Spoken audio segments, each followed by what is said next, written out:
when it comes to AI, there are enough things to worry about. There also are things to look forward to, don't get me wrong, but there are enough things to worry about. The job transformation, job loss, how it will impact the job market, obviously, how it will impact society with deep fakes and all that slop on the internet and social media being worse than ever, in my opinion at least. But the thing I want to look at today is cybersecurity and some implications that may not be obvious, which I also worry about. Now, you may have heard that OpenAI accidentally hacked Hugging Face. They published a blog post about this. I'll link it below, of course.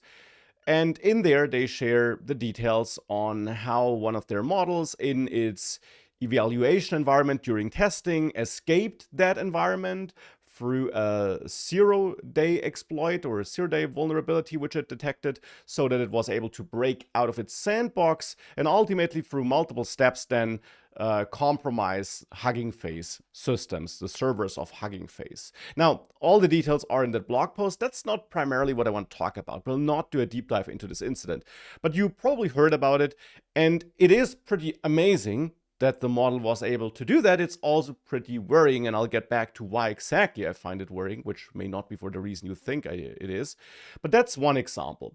Then yesterday, Anthropic also published a blog post about 3 incidents they found. In their blog post, they start by mentioning the OpenAI incident and that led them to take a closer look at all the evaluation runs they did. And after reviewing 141,000 evaluation runs, they found 3 cases, 3 main incidents that happened where their models also were able to break out of the testing environments and hack other companies, other websites, if you will. And they did not detect this before. Again, the blog post is below if you want all the details. In the first incident, we're talking about Claude Opus 4.7, so we're not talking about Mythos here. This dates back to April, I think. And in there, the model essentially was able to break out of its sandbox because the provider of the testing of the evaluation environment made a mistake, or there was a misunderstanding, as they say in this article. And even though the model shouldn't have direct internet access and was told that it doesn't have direct internet access, it did have internet access. It discovered that and then achieved the goal it was given by actually infiltrating the servers of a real company. That's the first incident. In the second and the third incident, we also have the pattern of the model having internet access even though it shouldn't. So that's the consistent pattern here.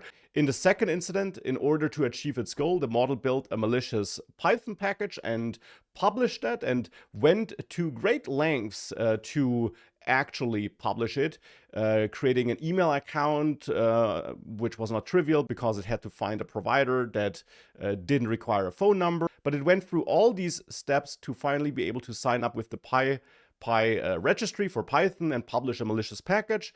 And it did that to achieve its simulation tasks, its evaluation tasks, which were meant to stay on the sandbox, but it did that on the real registry out there in the internet, and therefore the package was downloaded, for example, by, and I find that a bit funny, by a security company, which routinely downloads packages, and it installed that package, didn't discover that it contained malicious code, and indeed got hacked by it, and some data got exfiltrated.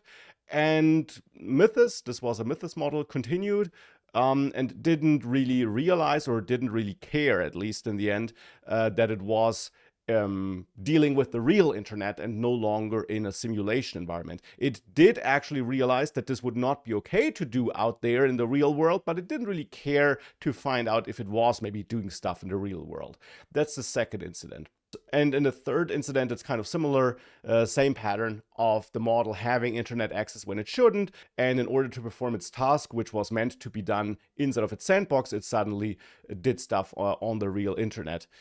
Kind of replicating its task outside of the sandbox, if you will. Now, again, the details are in the blog post. What I worry about is, of course, for one, that the models are good at hacking, if you want to call it like this. This is obvious.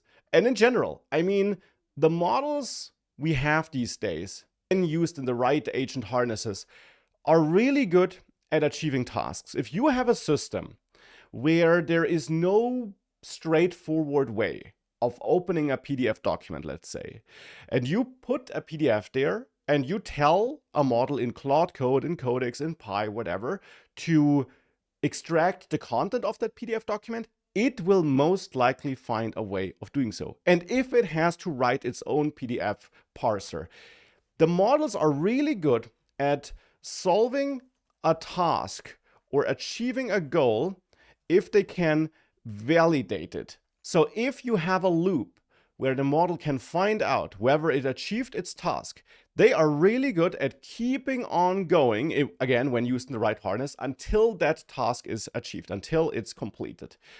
And of course, hacking in the end is just such a task. If you give a model the goal of compromising system X, it will keep on going until it did so. Now, of course, it is possible that it doesn't find a way if the system is secure enough, but it will get creative for sure. At least, and that's my main point here actually, when companies like OpenAI or Anthropic use these models.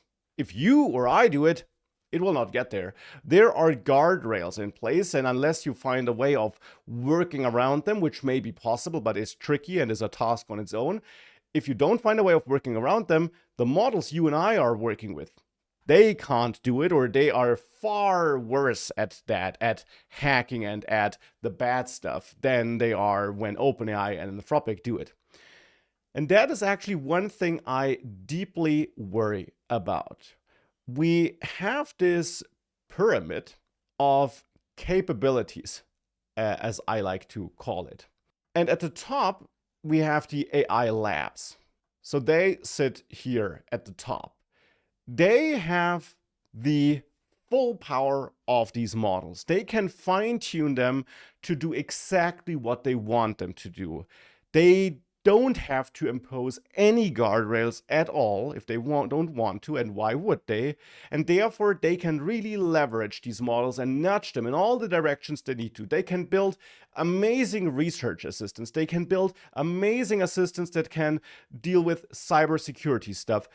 They have all the power regarding that. They don't need guardrails necessarily. So that is, of course, pretty frightening, that you have essentially maybe a handful of companies, maybe just 2 or 3 or 4, depending on how you count it, that have the full power there. And obviously they're using that power mostly to develop better models, but they can do all kinds of stuff. Then you have the government. And that is the US and the Chinese government, obviously, because these are the only 2 countries that have relevant model providers. The government and its agencies, they can, of course, and I'm sure they do that, ask the AI model providers to give them the raw power models or some specifically fine-tuned models. That is certainly happening or about to happen. I have no doubt about that. So that gives their agencies, NSA, CIA, and of course the counterparts in China, full power when it comes to cybersecurity mostly, but again, whatever you need. And then you have you and me, the peasants. Well, actually, maybe we have another layer now that I think about it. Maybe there is another layer in that pyramid.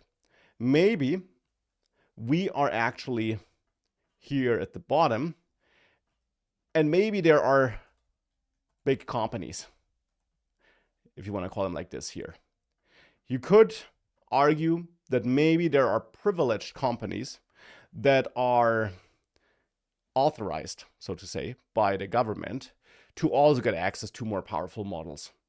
So that may be a case. We saw that with Mythos, that there is a tier of companies that have access to Mythos, whereas the rest of us gets Fable. So we, the peasants, are stuck with that. Now, we can also divide the peasants. We have the US and maybe in the future also China peasants. And with that, I don't just mean normal people. I also mean all the smaller, less important companies. So we have those. And I absolutely see a future where we have the rest of the world peasants in Europe and everywhere else, and we have to work with what's left for us. The models that are authorized for non-US citizens, for example. That's the pyramid. And that is what I worry about a lot. And of course, that's related to the other stuff. If we have models that are very good at compromising systems, then as a company, as countries, we need systems that are good at defending against these attacks. And also outside of the cyberspace, if we're talking about warfare, if we have systems that are good at developing weapons, doing intelligence, then countries also need ways of defending. But that's a whole different level, right? But there is this difference between the privileged countries and companies and the rest. And if there are models that are good at hacking, good at compromising systems, but those models are only available here in the top 3 tiers of the pyramid, then the lower tiers doesn't look so good, does it? So that is what I'm really worried about, that AI is allowing us to do many amazing things, that it can maybe lead to breakthrough research. That is all very exciting. It's less exciting that it looks like we'll not all be able to be part of that world. I hope I'm wrong here. I hope I'm very wrong. I hope that maybe, if I'm allowed a little joke, Europe will catch up. Just for the simple fact that I live there, to be a bit egocentric here. But yeah, I hope that I'm wrong. And I hope that maybe, and that's the one little light I see there, that maybe the fierce competition between these companies and between these countries at least buys us more time until that pyramid fully takes shape. But maybe I'm also too pessimistic here. Or maybe AI doesn't get better and better. I'm not sure about that, but I'm very interested in hearing your thoughts, of course.